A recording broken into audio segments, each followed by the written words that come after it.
pengambilan ya, dan tekniknya pun beragam ya untuk melakukan sampling ya. Teknik sampling untuk fitoplankton ataupun zooplankton itu menggunakan plankton net. Di sini misalnya Anda mau mengambil atau di kolam ini atau di sini. Tapi kalau Anda mau mengambil sesuatu yang misalnya di sini adalah bersifat epifit. Epifit ya, yang ini jadi dia menempel pada tumbuhan ataupun pada makroalga, kemudian dia bersifat epilitik yang menempel pada batuan ya perifiton, maka Anda tidak perlu melakukan pengambilan dengan menggunakan plankton net ya. Jadi Anda menggunakan teknik lain ya seperti ini. Kalau mengambil di sini Anda tinggal ambil untuk makroalganya, kemudian yang di sini Anda bisa mengambil dengan melakukan penyikatan pada batuan tersebut ya dengan menggunakan sikat gigi dan menggunakan kuadran. Jadi ini Anda kotak ya, kemudian Anda ambil. Ya, jadi tidak selalu untuk pengambilan mikroalga menggunakan plankton net, tergantung jenis mikroalga yang ingin Anda ambil. Nah, selanjutnya adalah metode isolasi. Jadi ada 6 metode isolasi ya, yang selama ini familiar digunakan adalah yang pipet kapiler dan juga menggunakan media agar ya. Media agar itu dengan strict plating ya. Saya ke media agar dulu ya. Jadi media agar itu menggunakan medium agar ya yang Anda letakkan pada petri dish ya. Kemudian seperti ini. Nah, yang seperti ini adalah media agar. Langkah pertama adalah membuat agarnya dulu. Ya, Anda letakkan dalam wadah petri dish. Agar yang digunakan di sini bahannya ini, ya ini adalah bahannya, namanya adalah bakto agar. Jadi bukan seperti yang Anda menanam atau inokulasi bakteri menggunakan nutrien agar ataupun nutrien broth. Jadi beda, kemudian di sini juga diberikan nutrien ya, kemudian dipadatkan seperti ini, baru sampel dari alam Anda masukkan ke sini. Entah metodenya pur, Anda tuang, atau metodenya adalah streaking. Seperti ini menggunakan jarum ose. Nah, metode agar dan juga metode streaking agar ataupun metode isolasi menggunakan pipet kapiler memiliki keuntungan dan kekurangan masing-masing. Untuk metode agar, kelebihannya adalah dia lebih mudah dilakukan, ya. Tapi untuk tantangannya, kita tidak akan mendapatkan waktu secara langsung atau real time saat itu juga untuk hasilnya. Kenapa? Karena kita harus melakukan inokulasi, kemudian kita tunggu beberapa hari untuk melihat apakah ada koloni yang tumbuh di situ. Selanjutnya adalah baru melakukan isolasi dari koloni yang tumbuh di media agar, kemudian dilakukan observasi. Itu adalah tantangannya, jadi waktunya lebih lama. Ya, belum lagi untuk persiapan dari agar sendiri. Anda harus membuat agar dulu. Ya, tapi memang ini relatif lebih mudah dilakukan. Selanjutnya yang kedua adalah yang metode pipet kapiler.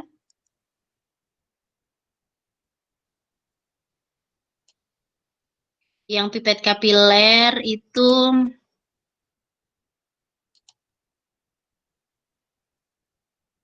ini kelihatan ya. Jadi yang metode pipet kapiler ini digunakan dengan menggunakan pasta pipet. Ini saya oke di sini. Jadi dalam kegiatan ini adalah hasil penelitian kami. Jadi dalam kegiatan penelitian ini pengambilan sampelnya adalah mikroalga yang bersifat epifit, jadi tidak menggunakan plankton net. Dan seperti yang saya katakan tadi, kalian harus mengidentifikasi dulu atau menetapkan tujuan dulu. Sampel yang Anda ingin isolasi adalah fitoplankton atau zooplankton atau mikroalgae. Kemudian dia sifatnya seperti apa? Apakah dia bersifat drifting atau dia sukanya menempel di batuan ya, atau menempel pada makroalga seperti apa, sehingga akan memudahkan Anda untuk melakukan proses sampling, karena teknik sampling ini penting ya. Yang dicari dalam penelitian ini adalah yang berasosiasi pada tumbuhan ataupun pada makroalga, sehingga proses pengambilannya tidak menggunakan plankton net. Ya, ini adalah contoh ya pada air laut. Proses pengambilan sampel. Setelah Anda mengambil sampel, ini Anda masukkan ke dalam sampel kontainer atau Anda bilangnya botol film. Kalau di plankton net kan ada yang tersaring kemudian disimpan dalam botol film. Nah, ini Anda homogenkan kalau yang melekat pada tumbuhan. Caranya adalah dengan melakukan homogenisasi dengan memutar botol tersebut seperti ini ya. Anda homogenkan seperti ini, sehingga mikroalga yang menempel di sini ya itu bisa terlepas ya ke air ini. Ya, jadi nanti yang Anda akan amati itu adalah pada sampel airnya. Akan lebih memudahkan ya pengamatan melalui mikroskop. Nah, untuk handling sampel, ketika lokasi tempat pengambilan sampel itu jauh dari lab, berarti Anda harus melakukan sampling pada saat handle sampel pada saat transportasi. Ya, ketika ini dekat dengan lab, misalnya Anda samplingnya di Sumber Pasir, langsung di lab Sumber Pasir, atau di perpustakaan UB, langsung analisis di laboratorium FPIK, itu bisa seperti ini. Tapi kalau Anda jauh ya untuk perjalanannya, maka di sini jangan Anda isi full seperti ini, tapi Anda harus menyisakan sepertiga untuk udara. Ya, kemudian untuk substratnya jangan diambil terlalu banyak. Ya, untuk proses memperlambat agar proses pembusukan tidak berlangsung cepat gitu. Nah, kemudian ini Anda ke lab ya. Nah, di lab air sampel tadi mengandung ribuan bahkan jutaan mikroorganisme. Agar tidak terlalu dense ataupun padat, maka perlu dilakukan proses penyaringan bertingkat ya. Jadi ini harus disaring dulu dan ditetapkan Anda ingin mengambil sampel ukuran berapa. Itu juga harus Anda tahu. Jadi sebelum Anda melakukan sampling, Anda harus tahu dulu karakteristik dari sampel yang Anda ingin ambil atau ingin Anda isolasi. Nah, di sini karena sampel yang ingin diambil adalah ukurannya 100 mikron, maka kami menggunakan saringan ukuran 150 mikron. Jadi saringan yang ada ukurannya. Ya, bukan saringan biasa ini. Ada 100 mikron, 150 ini adalah 150 mikron. Kemudian ini Anda saring ya ke wadah ini. Jadi dari air sampel ini yang ada di sampel kontainer atau di botol sampel ini disaring, dimasukkan ke dalam wadah Petri dish. Ini Petri dish bukan untuk yang media agar ya, ini yang lebih kecil ukurannya ya, 30 mm. Ini Anda saring ke sini. Nah, sebelumnya Petri dish ini Anda isi dengan media. Karena ini media air laut, Anda bisa menggunakan media air laut steril atau Anda bisa menggunakan media lainnya ya, semacam Conway atau di sini adalah F2 medium ya, F2 medium, atau bisa juga menggunakan metode nutrien Walne ya, bisa. Setelahnya ini ya, setelah Anda mendapatkan, maka ini yang akan dilanjutkan dengan proses observasi. Sebelum Anda melakukan isolasi, Anda harus lihat dulu apakah sampel yang ingin Anda isolasi ada di sini. Ya, contohnya seperti ini adalah hasil setelah dilakukan penyaringan. Ini yang saya bilang tadi ya. Kenapa ini disaring? Sedangkan ini pun hasil saringan masih terlalu sangat padat ya. Tapi memang ini adalah diatom. Jadi memang yang bersifat epifit kebanyakan dari kelas Bacillariophyceae. Ya, ini semuanya jenis diatom. Nah, di sini Anda lihat apakah ada yang ingin Anda isolasi dari sampel ini ya, Coscinodiscus, Ligmophora, Adenavicula ya. Dan di sini ya, yang penelitian yang sudah kami lakukan ini yang ingin diisolasi. Bayangkan bagaimana Anda mengisolasi satu spesies ini yang sangat berdekatan dengan spesies lainnya pada volume air yang sangat sedikit tadi ya. Ini adalah perairan dari sampel dari perairan umum. Dan ini adalah mikrometer, kalau Anda masih ingat yang saya sebutkan minggu lalu, ini adalah alat untuk mengukur panjang ataupun diameter dari plankton ya. Ini yang ditempelkan pada lensa okuler. Nah, bagaimana setelah Anda melihat ternyata ada sampel yang ingin saya isolasi ya.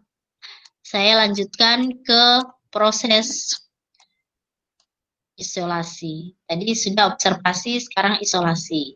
Nah, isolasi metode pipet kapiler. Kalau yang tadi metode agar ya, itu langsung dituang ke media agar tersebut, kemudian dibiarkan tumbuh ya pada ruangan yang terkena cahaya matahari tidak langsung, misalnya di dekat jendela selama 1 minggu, dibolak-balikan setiap harinya Petri dish-nya. Nah, untuk ini, keuntungannya dia akan mendapatkan hasil secara real time. Artinya, ketika Anda melakukan isolasi pada saat itu, Anda akan tahu apakah dia sudah terambil ya untuk diisolasi atau tidak.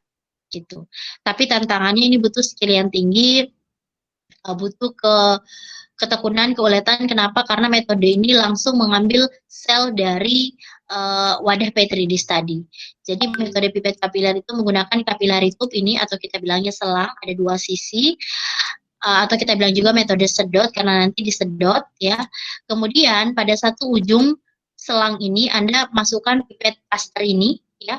Pipet pasteur ini ya dari kaca ini, ujungnya Anda runcingkan sangat kecil. Kenapa? Agar air yang tersedot juga hanya satu sel saja ya, hanya mengandung satu sel air sampelnya. Ya, jadi pada ujung yang lain itu diberikan blue tip ya. Jadi itu yang blue tip ini ya. Silakan Anda cari di internet blue tip seperti apa gambarnya. Ya, seperti ini ya, blue tip yang Anda tempelkan di sini, di mulut Anda atau si isolator sebentar. Ini. Jadi prosedurnya Anda pengamatan tetap melalui mikroskop. Kenapa? Karena terlalu kecil ukurannya, Anda tidak bisa lihat. Yang satu Anda menyedot, ya, selang satu Anda masuk ke dalam mulut untuk sedot. Yang tangan kanan Anda itu memegang pipet tadi, pipet pasteur tadi yang kaca tadi yang sudah diruncingkan ujungnya. Kemudian Anda arahkan ke dalam Petri dish yang ada di sini. Ya, jadi di sini Petri dish diletakkan, kemudian arahkan pipet pasteur tadi ke dalam Petri dish ya, air. Nah, di mikroskop itu Anda melihat bayangan dari pipet pasteur tadi. Jadi jika Anda sudah melihat bayangan, arahkan dia ke arah sampel yang Anda ingin ambil. Setelahnya Anda sedot, tapi secara perlahan. Kenapa? Tujuannya agar tidak tersedot semua sampel air tadi yang mengandung banyak organisme. Gitu. Itu saya bilang tantangannya itu di ketelitian, kemudian di skill tadi ya. Nah, setelahnya Anda pindahkan ke sini. Ini namanya adalah well plate. Well plate ini berisi 96 lubang kecil. Nah, di dalam lubang kecil itu Anda letakkan 2 tetes atau 3 tetes nutrien tadi, ya, entah walna, entah air laut steril, itu Anda letakkan di situ. Kemudian Anda amati ya. Jadi 96 ini bisa memuat 96 spesies tunggal ya. Jadi 96 kotak kecil-kecil di sini ya, lubang kecil-kecil Anda bisa taruh gitu. Kemudian Anda verifikasi apakah sudah terambil spesies yang Anda mau ambil tadi. Ya, itu yang saya bilang. Nah, ini adalah inverted microscope ya. Jadi bedanya inverted microscope dengan mikroskop cahaya. Pada inverted microscope itu posisi lensa objektifnya itu berada di bawah meja mikroskop. Kalau yang mikroskop cahaya, lensa objektifnya ada di atas sini. Kenapa menggunakan inverted microscope? Karena kita mengambil sampel di atom. Di atom itu senangnya berada di bawah, mengendap di dasar. Nah, setelah Anda amati, kemudian ada ya, jadi ini sampel dari perairan umum yang sangat dense tadi dan banyak sekali kita amati. Nah, apakah sudah seperti ini? Jadi tinggal satu seperti ini. Jadi ini sampel dalam satu well plate tadi ya, satu lubang well plate ada isi satu dan satu. Nah, setelah itu ini yang disampel umum, perairan umum ini. Setelah itu apa yang kita lakukan? Kita lakukan adalah strain maintenance. Apa itu strain maintenance? Adalah proses pemeliharaan sampel. Kita masukkan sampel tadi ini ya, sampel ini ke dalam laboratorium kultur khusus dari plankton ya. Jadi di sini ada mikroalga dan juga cyanobacteria. Kita letakkan dia ini tadi ya. Kita letakkan dia pada cahaya yang tidak terlalu terang, sekitar 61 mikromol foton. Kenapa? Agar dia bisa beradaptasi dulu pada media baru ya. Kemudian setiap 3 hari ya Anda cek ya apakah sudah mengalami pertumbuhan atau malah mengalami kematian ini. Jadi ini ada lubang di sini. Ini berisi air sampel ya, satu dikit sekali ya. Mungkin kurang dari 1 mikromili ya. Mungkin 1 mikromili, sedikit sekali ya. Ini kita biarkan, kemudian kita lihat pertumbuhannya setelah 3 hari, 1 minggu. Dan ini adalah hasil yang sudah dilakukan isolasi. Ini. Oke.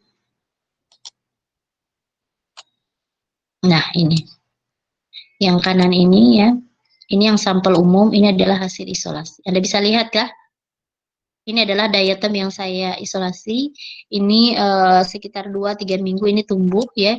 Jadi pertama kali karena hanya satu saja, dia akan melakukan pembelahan biner, ya reproduksi seksual.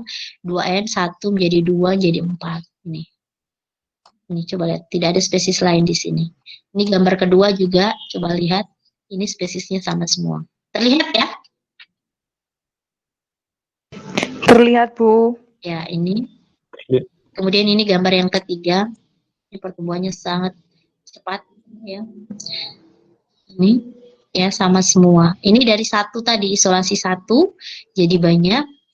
Nah, ini yang keempat ini agak problem ya, tapi tidak masalah. Jadi dari 96 tadi well plate yang tumbuh hanya sekitar 11. 11 yang tumbuh, selebihnya dia mati. Kemudian karena ternyata yang diisolasi itu ada animal yang sangat kecil sekali ikut terbawa sehingga terjadi kompetisi dan yang yang kecil ini akhirnya ada yang mengalami kematian. Nah, ini ternyata ketika diisolasi ini ada dua spesies, ini satu dan ini satu. Coba lihat. Jadi ternyata ini ada dua sehingga harus dilakukan isolasi bertingkat lagi. Isolasi lagi. Tapi ini lebih mudah dibandingkan dari perairan umum. Kenapa? Karena ini tinggal dipisahkan dari ini. Lebih mudah. Nah, itu hasil samplingnya. Nah, jika Anda ingin melakukan identifikasi lanjutan, maka identifikasi secara morfologi tadi tidak cukup. Maka dilanjutkan untuk spesiesnya itu adalah scanning elektron mikroskop ya. Jadi melihat postur dari sampel sel. Yang ketiga adalah analisis DNA ya, DNA tapi tidak disampaikan di sini karena itu untuk S2 ataupun S3. Tapi pesan saya ketika Anda mau praktikum atau Anda mau PKM atau Anda mau ujian mau penelitian skripsi, ketika Anda melakukan identifikasi hanya cukup sampai di genus. Ya, tidak perlu sampai ke spesies. Kenapa? Kalau spesies Anda harus melakukan identifikasi bertingkat. Ya, bukan hanya morfologi tapi juga frustul atau bagian luar dari sampel dan juga genetiknya. Ya, pendekatan dari molekular DNA. Ya, jadi cukup sampai di genus. Nah, ini untuk proses scanning elektron mikroskop, ini adalah scanning elektron mikroskop berbeda dari mikroskop cahaya dan juga mikroskop inverted ini ya. Jadi prinsipnya penembatan elektron ini menggunakan emas dan persiapannya sehari sebelum. Ya, jadi sehari sebelum itu sudah dicuci ya, di cleaning menggunakan etanol, kemudian disimpan overnight itu semalaman ya. Misalnya Anda buat sore, Anda paginya baru Anda ambil itu overnight. Kemudian ini pakai penembakan elektron, kemudian dimasukkan sampel ini ke dalam elektron mikroskop ini, scanning elektron mikroskop. SEM ya. Ini kemudian Anda amati di sini apa keuntungannya? Dia lebih besar perbesarannya.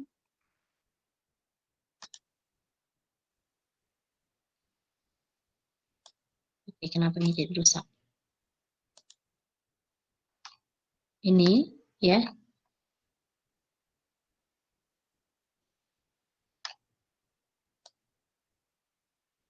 Sebentar.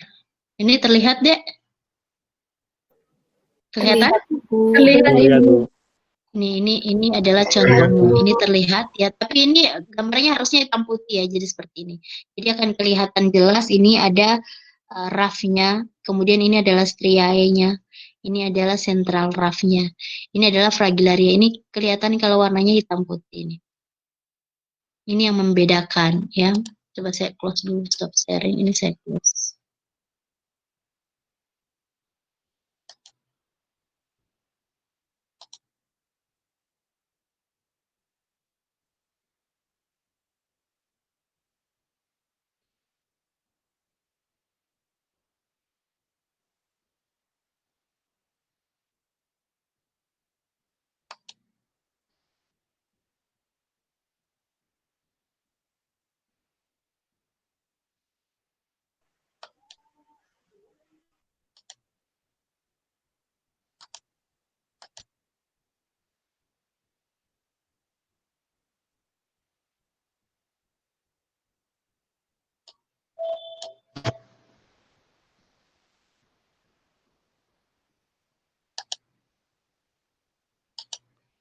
Terlihat?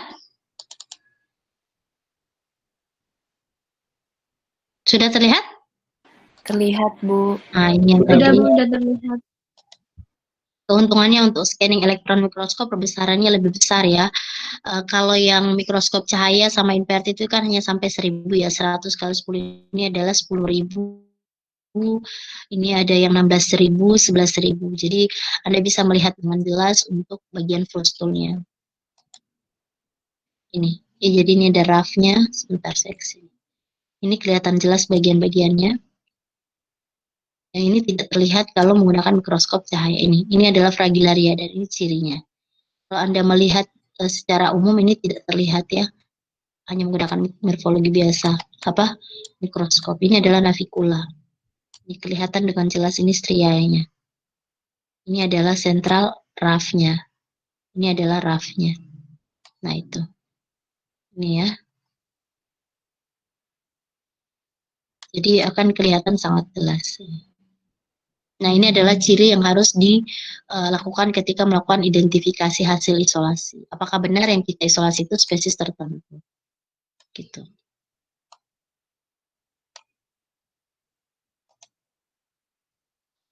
Itu ya. Kemudian selanjutnya saya ingin melihatkan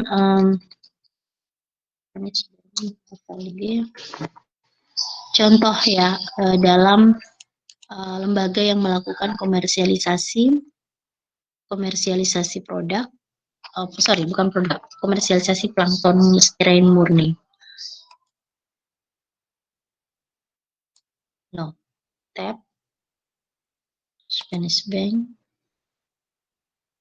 Terlihat deh, English. Sudah terlihat ya? Sudah, Ibu. Ya. Jadi penelitian saya dilakukan di sini ya, di Spanish Bank Algae ini. Kita lihat produk mereka, ini kita bisa lihat strain culture. Jadi yang saya bilang, Anda bisa membeli ataupun mendapatkan dari instansi pemerintah maupun non-pemerintah. Ini adalah koleksi ya, koleksi spesies dari berbagai kelas yang mereka punya. Ini ada juga media untuk pertumbuhan, air laut, air tawar, air yang hipersalin atau air payau. Ini adalah daftar harga ini untuk media, untuk spesiesnya atau untuk identifikasi DNA-nya. Contoh Anda ingin membeli kelas Chlorophyta misalnya. Chlorophyta kita lihat di sini. Nah, ada jenis dua ini, Rhodosaurus sama Rhodosaurus ini marine. Ya. Anda klik saja, Anda mau lihat ini harganya 150 euro. Jadi kalau Anda mau beli 150 euro itu sekitar 1 euro 17.000. Ya 2 jutaan ya, 2 jutaan ini. Ya Anda bisa beli, kemudian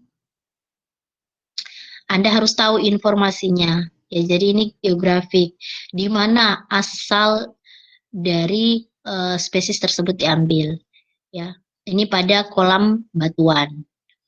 Habitatnya adalah air laut. Ini koordinatnya. Apa gunanya? Ya, jadi ini ketika Anda mau melakukan penelitian ataupun praktik kerja lapangan, Anda harus mencatat, kalau ini lapang ya, Anda harus mencatat ordinat. Ya. Kemudian kolektor, siapa yang melakukan sampling saat itu. Ya, kapan ini dilakukan? Ini pada 2012. Selanjutnya setelah mereka sampling, mereka ambil siapa yang melakukan isolasi. Ini pada tahun 2013. Kemudian depositornya yang menyimpan siapa. Apakah ini aksenik kondisi? Kondisi aksenik itu adalah kondisi kultur yang menambahkan antibiotik. Ternyata tidak. Kulturnya tidak ada. Ya, medium itu adalah seperti Walna, Convacilis, mereka menggunakan ASP 12. Ya, terus ini adalah